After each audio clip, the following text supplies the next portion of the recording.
Welcome to the Not Ready for Primetime News for Monday, June 6th, 2011. I'm Dick Fitzwell. Former Michigan State football player Plaxico Burress is set to be released from a New York slammer today after serving 20 months for the victimless crime of capping himself in the leg with his unregistered firearm at a Big Apple nightclub in 2008.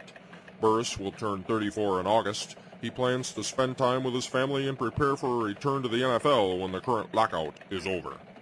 Detroit could become a test market for a new form of auto insurance that comes cheaper and also reduces the unlimited liability coverage that Michigan's no-fault insurance law currently mandates.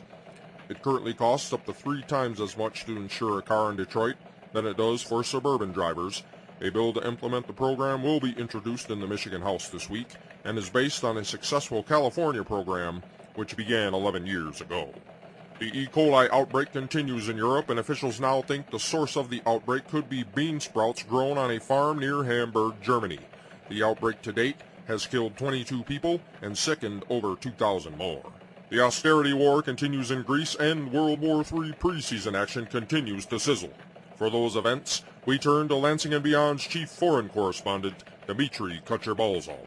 80,000 protesters took to the streets Sunday night in Athens to lash out as their government continues to lick the boots of the IMF and European Union by cutting programs and selling off public assets, as well as raising taxes on the working class, which is already suffering from a 15.9% unemployment rate. Meanwhile, Israeli forces opened fire on protesters along the Syrian border with the Israeli-controlled Golan Heights. 23 people were killed in the clashes. The protests marked the anniversary of the beginning of the 1967 Six-Day War and were the deadliest clashes along that border since 1973. Reporting from Athens, Dmitry Kutyurbolsoff for LansingandBeyond.com. OPEC begins meetings this week in Vienna to decide on production levels and possible future quotas, with member nations Qatar, Kuwait, and the United Arab Emirates currently providing support to NATO in the effort to oust Muammar Gaddafi from fellow member state Libya. The meetings could be the most volatile since 1990, when Iraq invaded Kuwait, leading to the first Gulf War.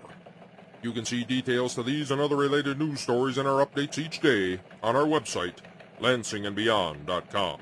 At the sports desk, here's Miguel Ockitcz de Sukondiz. The Detroit Tigers ripped the Chicago White Sox 7-3 Sunday to move within 2.5 games of Cleveland in the AL Central.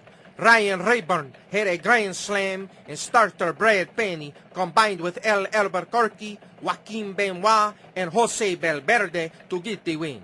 Detroit opens up a 3-game series in Texas against the Rangers tonight, with Max Scherzer taking the mound for Detroit. First pitch, 8:05. John Kuester gets fired by the Detroit Pistons for being a failure. Adios, Kuester.